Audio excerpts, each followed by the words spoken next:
శ్రీమాత్రే నమ. జయ గురు దత్తాత్రేయ నమ.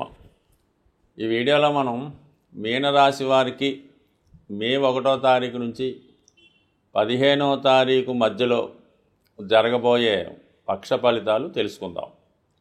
ఇక మీనరాశిలోనే 4 గ్రహాలు ఇప్పుడు ఉండడం జరిగింది. అయితే విచిత్రం ఏంటంటే 4 కూడా మిత్రగ్రహాలే, ఒకరికొకరు సహకరించుకునే గ్రహాలు అవటం వల్ల సాధారణంగా 2 శత్రుగ్రహాలు ఒక రాశిలో ఉంటే ఆ రాశి ఫలితాలు మొత్తం నాశనం అవుతాయి. ఇప్పుడు మెయిన్గా మీనరాశి వారికి ఒక 18 నెలలుగా మొత్తం రాశిని ఆక్రమించి ఆ రాశిని ప్రభావితం చేస్తున్నటువంటి గ్రహం రాహుగ్రహం.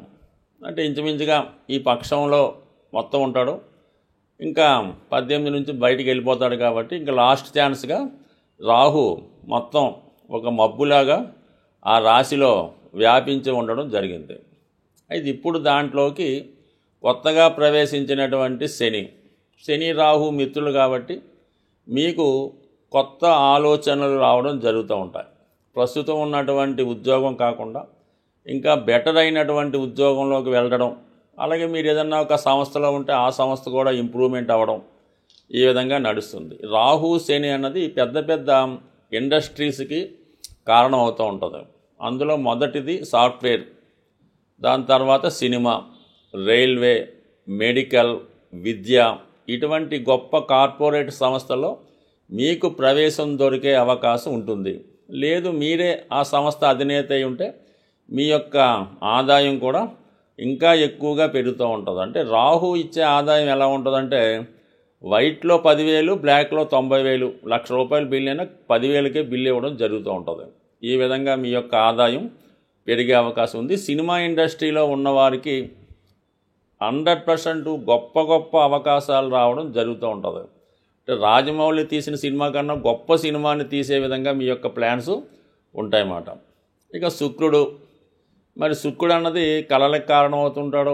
దేనైనా అందంగా చాలా ఇంప్రూవ్మెంట్గా చూపించడానికి శుక్రుడే ప్రధాన కారణం అవుతూ ఉంటాడు. అది ఆ శుక్ర శని కలియడం వల్ల స్త్రీలకి ఇది చాలా అనుకూలంగా ఉంటుంది. ఈ రాశిలో ఉన్నటువంటి స్త్రీలకి గొప్ప గొప్ప అవకాశాలు రావడం జరుగుతూ ఉంటుంది. గతంలో కోల్పోయినటువంటి వైభవాన్ని తిరిగి మళ్ళా పొందినట్టు అనిపిస్తూ ఉంటుంది అన్నమాట.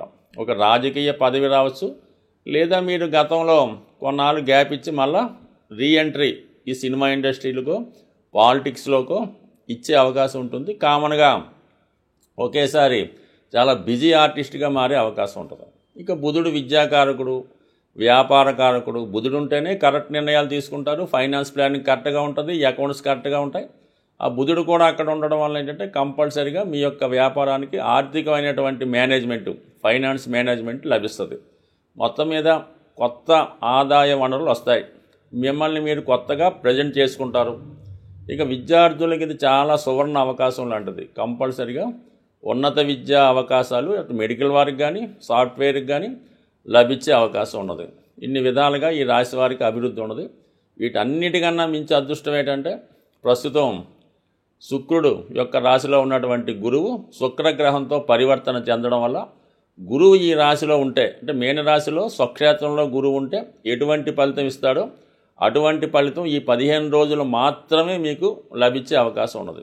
అంటే శుక్రుడు గురువు ఈ ఎక్స్చేంజ్ వల్ల ఈ ధనకారకుడు గురువు రాశిలో ప్రవేశించడం వల్ల మీకు ఆర్థిక పరంగా అనుకూలంగా ఉంటుంది, ఆరోగ్యపరంగా ఉంటారు. మీ యొక్క ఆలోచన ధోరణిలో మార్పు రావడం జరుగుతుంటుంది. కొత్త కొత్త ఆలోచనలతో సాంప్రదాయంగా కనబడతారు. చిన్న చిన్న బలహీనతలు, బ్యాడ్ హ్యాబిట్స్ లాంటివి ఉంటే వాటి నుంచి బయటపడడం కూడా జరుగుతుంది. అంటే దానికి ఈ బ్యాడ్ హ్యాబిట్స్కి కారణమైనటువంటి రాహు మరి ఈ పక్షంలోనే 18వ తారీఖున కుంభంలోకి వచ్చేస్తున్నాడు. దాంతో ఆటోమేటిక్గా ఈ గురు ప్రభావం ఇవన్నీ కూడా మిమ్మల్ని పాత అలవాట్ల నుంచి బయటపడి కొత్తగా మీరు ప్రజెంట్ చేసుకొని చక్కగా ఒక బుద్ధిమంతుల్లాగా, ఒక మంచి స్టూడెంట్ లాగా, గుడ్ బాయ్ లాగా మారే అవకాశం ఉంటుంది ఈ పరివర్తన వల్ల. ఇక కుజుడు ధనాధిపతిగా కుజుడు 5వ స్థానంలో ఉన్నాడు. భాగ్యాధిపతిగా 5వ స్థానంలో ఉంటే మీ పూర్వపుణ్యం ఫలిస్తుంది.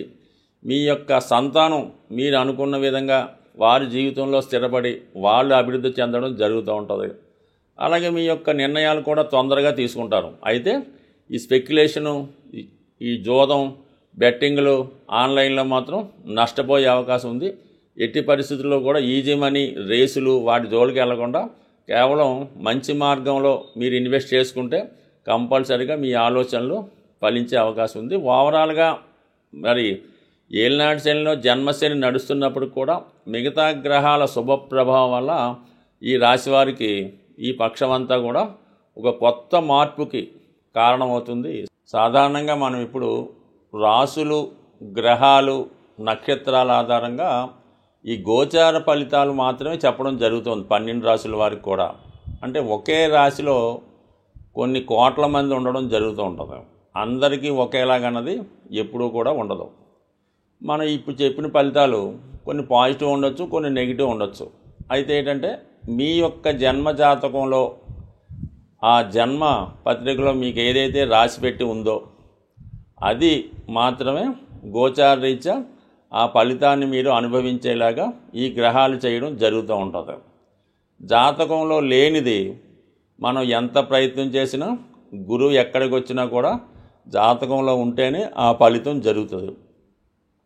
ముఖ్యంగా సంతానం, వివాహం ఈ రెండు కూడా పూర్వజన్మ సుకృతం బట్టి, పూర్వజన్మ ఫలితం బట్టి ఆధారపడి ఉంటుంది. అందువలన గురువు 5లోకి వచ్చాడంటే సంతానం కలుగుతుంది, మీరు చెప్పారు కలగలేదు.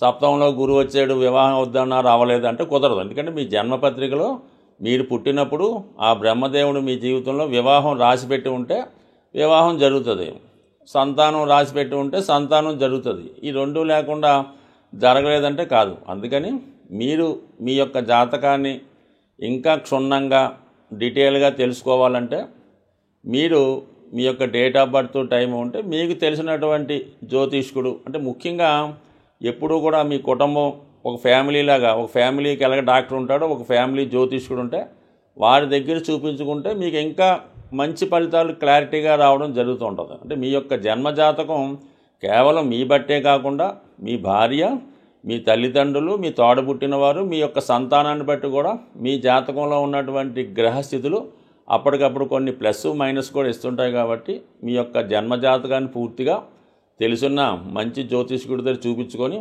ఆ విధంగా మీరు ఫలితాలను తెలుసుకుంటే మీ జీవితంలో ఉన్నటువంటి సమస్యలు పరిష్కారం అయ్యే అవకాశం ఉన్నది. సో అలాగే ఏదన్నా జాతకంలో బలం పెరగాలంటే పుణ్య కార్యక్రమాల ద్వారా దైవ బలం పెంచుకునే అవకాశం ఉంది. అంటే ఎవరు ఎక్కువగా మనం దానం చేయడం వల్ల, ఇతరులకి సహాయం చేయడం వల్ల, వృద్ధులకి సహాయపడడం వల్ల మీ యొక్క పుణ్యఫలం పెరుగుతుంది. అంటే ఏదైనా అష్టమం అన్నది మన కష్టాలకు కారణమవుతుంది. మనం చేసే ధర్మాల ద్వారా, డొనేషన్స్ ద్వారా కంపల్సరీగా మీ యొక్క అదృష్టం పెరుగుతూ ఉంటుంది. ధర్మం అది చేసేటప్పుడు కూడా అది ఊరిగా పెద్దగా మనం ఈ పేరు చెప్పుకొని పబ్లిక్గా ఇంత దానం చేసాం, ఈ పలానా గుడిలో ఒకసారి ఏం చేస్తుంటారంటే ఏదో ఫ్యాన్ ఒకటి వేస్తుంటారు, దానిపైన పలానా వాడు ధర్మం అని రాస్తారు, అంటే డొనేషన్ అని రాస్తారు. అలా చేయడం వల్ల ఇంకా ఎక్కువ పాపం కలిగే అవకాశం ఉంది. భగవంతుడు మనకి ఇచ్చాడు, భగవంతుడే మన ద్వారా చేయించుకుంటాడు, కానీ మనం భగవంతుడికి ఇవ్వడం అన్నది ఎక్కడన్నా ఆశాస్పదం. కాబట్టి అటువంటి ప్రయత్నాలు చేయకుండా సాధ్యమైనంత వరకు మీ యొక్క తాహతను బట్టి, మీ యొక్క స్థాయిని బట్టి కూడా ధర్మం చేయవలసి ఉంటుంది. లేనివాడు ₹1 ధర్మం చేసినా అది అతడి ఖాతాలో ధర్మ ఫలితం కలుగుతుంది. అయితే ఉన్నవాడు వాడి స్థాయిని బట్టి వాడు కూడా ₹1 చేస్తే వాడికి పెద్దగా ఫలితం రాదు, దానివల్ల ఉపయోగం కూడా లేదు. కాబట్టి ఏదన్నా ఒక పని చేసినప్పుడు అది అవతల వాడికి ఉపయోగం ఉండాలి, అది మీ యొక్క స్థాయికి తగ్గట్టుగా ఉండడం జరుగుతుంది. అందుకే మొత్తం మీద ఎక్కువ ధర్మ కార్యక్రమాలు చేయడం వల్ల కంప్లీట్గా మీ యొక్క దోషాలు పరిహారం అవుతాయి.